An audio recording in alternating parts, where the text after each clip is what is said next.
What the fuck is this? What the fuck is this sadistic shit? You're making that dude cry in the first episode? What the fuck?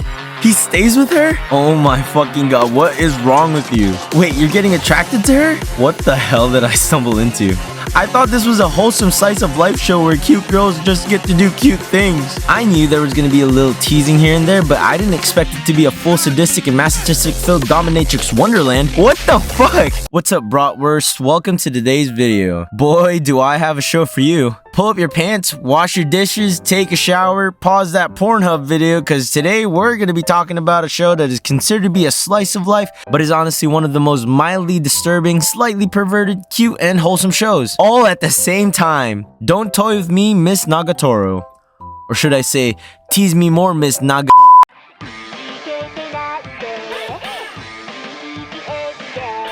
Let's start off with the characters. You got Naoto, who for the most part goes by Senpai or Paisen. He's your typical male teenage high school protagonist. He's into art and drawing. He's shy and timid. He spends most of his time just cooped up in his club room drawing a bunch of, fruit? Like, what the hell, man? You can't draw anything else other than fruit? And a stapler?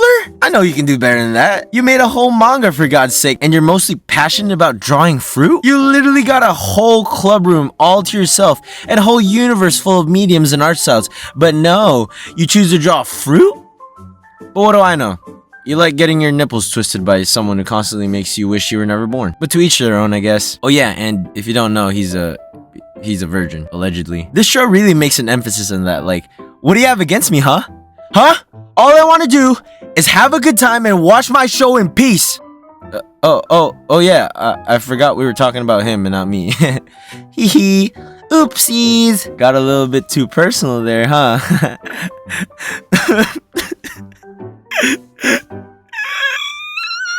I'm waiting for the right person, okay? Stop judging me. My mom told me that the right girl is gonna come someday, and all I have to do is be myself. Why won't anyone love me? Then we got Nagatoro. Hooey! This girl's a fucking roller coaster of a character. I don't even know where to start, dude. She loves teasing. And by teasing, I meant bullying. And by bullying, I meant degrading. And by degrading, I meant bringing up all your deepest and darkest insecurities, all your most embarrassing moments, all your weaknesses and flaws, and proceeds to bring them all together in the most hurtful, gut-wrenching, dick-twisting, scrotum-crushing, ball-blendering, manhood-defiling, virgin-affirming insults ever. This chick is something else, man. Holy shit.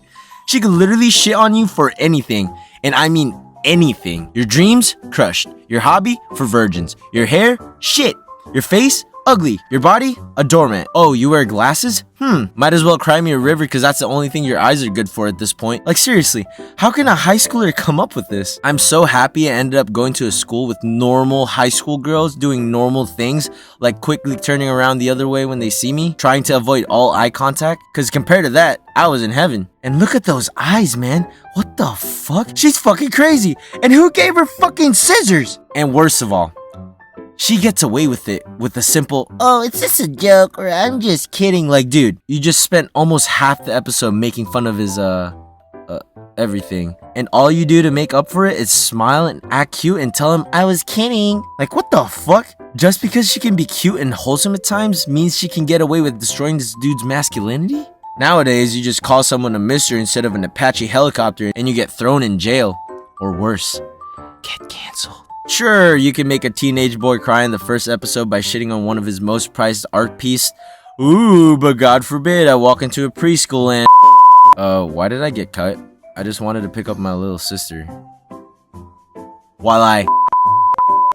She may be a little playful sometimes, but deep down under all those harmless jokes is a slightly jealous, a little overprotective, caring, cute, and a harmless high school girl. Later in the show, you'll find out that she's not all about being an asshole. From experience, I'm guessing she just doesn't know what to do with her feelings. You know how back then, if you liked someone in preschool or middle school, you end up annoying them or harassing them and sometimes kind of like pissing them off because you don't know how else to interact with them or grab their attention?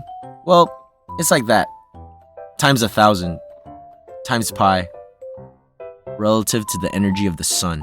Then you got her friends. They resemble your typical popular and outgoing group of girls you may have had in your own school life. They're slightly narcissistic, a little more sexually aware compared to all the other teenagers their age, and they've got a little bit, just a tiny bit of sadistic tendencies here and there. But overall, they're just your average group of popular gals. You know that phrase, tell me who your friends are and I'll tell you who you are? This is probably one of the best examples I can think of. In real life, I personally wouldn't date or hang out with them if you know what's good for you. Unless, you know, they're interested. Please. I kinda didn't like them at first. I thought they were just annoying and added nothing to the dynamic of Senpai Nagatoro, but they ended up growing on me after a couple episodes. Let's talk about the story. The story isn't heavy or hard to grasp. It's just a bunch of high schoolers throwing a couple lighthearted jabs and doing some fun pranks at our main senpai. Couple famous lighthearted jokes from the show are, you're a virgin, you're a creep, you're a closet pervert, you're a wimp, you're a gross, you're a virgin. Again, like 100 times. I thought you were a guy. Why are you so weak? You're a herbivore that doesn't have any libido. And all that good stuff. And you got some lighthearted, good-willed pranks like pushing him into a sewer, the nipple poking game, pretending to kiss our main character then making fun of him for falling for it, making our main character cry over and over again, pretending to be a vampire and sucking his whatever this thing is. Forcefully trying to shave our main character's head, forcefully trying to make our main character grow up a high schooler, and more of these innocent and wholesome pranks. It starts off with our main guy on his way to the library. Then he finds out that there's a group of girls at a table. Everyone gets silent as he walks by and settles down by a nearby table. Someone walks up close to him. He panics. He drops his notebook, which we later found out was his personal manga that he's been working on. Girls being girls, they make fun of him, obviously. What are you gonna do? Compliment him and tell him he did a good job? This isn't World War II. This is a regular Japanese high school. Coming out from the back of this vicious group of teenage girls is another girl. She picks up the notebook. Eventually the group left, but one of them stayed and sat in front of him. At last, his savior's here. Or so he thought, bitch! As soon as I thought he was gonna defend him, I was quickly proven wrong as she continued to mock his work even more. She even read through his manga just so she can make him realize that he's not as manly as the character he projects himself to be. And the best part? She makes him cry. And the bestest part, she uses her own handkerchief to wipe this poor man's tears. Like, what the fuck? At this point, I was thinking to myself, the fuck did I get myself into? Then, as I continue watching the show, I kinda anticipated it to be just more of the same from the first episode, but to my surprise, it wasn't. Not gonna lie, this show almost got me in the first half, because from then on, it just got better and better. Like, seriously. I thought Nagatoro was just going to make this guy's life a living hell every day, but she actually helps him out in a lot of ways. She teaches him to come out of his shell, how to stand up for himself, to the point where he actually tries to fight back using Nagatoro's own tactics, trying to make him more physically fit, trying to let him realize that he's not as bad as you think he is. Nagatoro, with all the insults aside, was his first friend. She shows him how to react in different social situations, like offering him a seat at her friend's table, showing him how to respond or react whenever he was being made fun of, and just hanging out with people in general, because he's always been by himself for the longest time. Nagatoro tries her best to give her senpai the confidence that he desperately needs, the confidence he deserves. One of the things that I really love about this show is how Naoto and Nagatoro's relationship slowly blossomed into something truly wholesome and heartwarming. Who would have thought that someone like Nagatoro can be a perfect match for their main guy? In the show, you slowly see hints of care and affection towards one another. There's a couple moments where they actually get jealous if someone gets too close, which I think is so darn cute. They slowly realize that they kinda like each other. You got Naoto, who at first did all that he could to run away from her, to him just straight up missing her company if he didn't see her for a while. Then you got Nagatoro, who starts to understand her own feelings too, and slowly stops to hide behind all her insults and snide remarks, to just say what she feels and to say what she wants instead.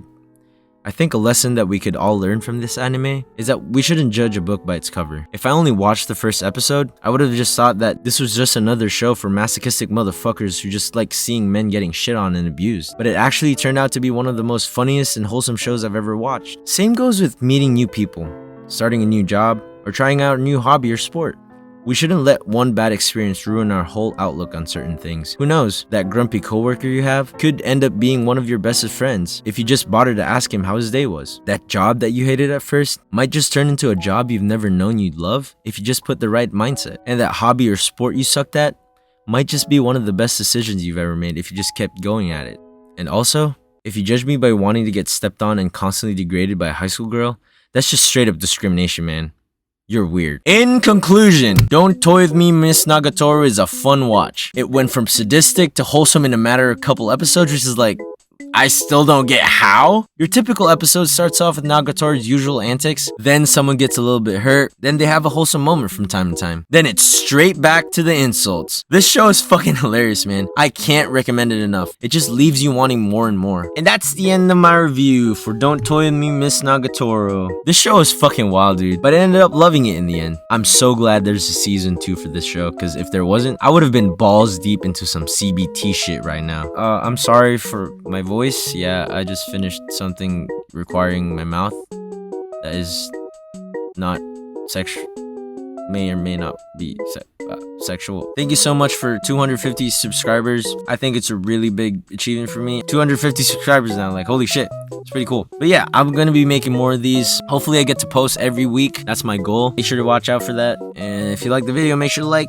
and subscribe, you fucking virgins.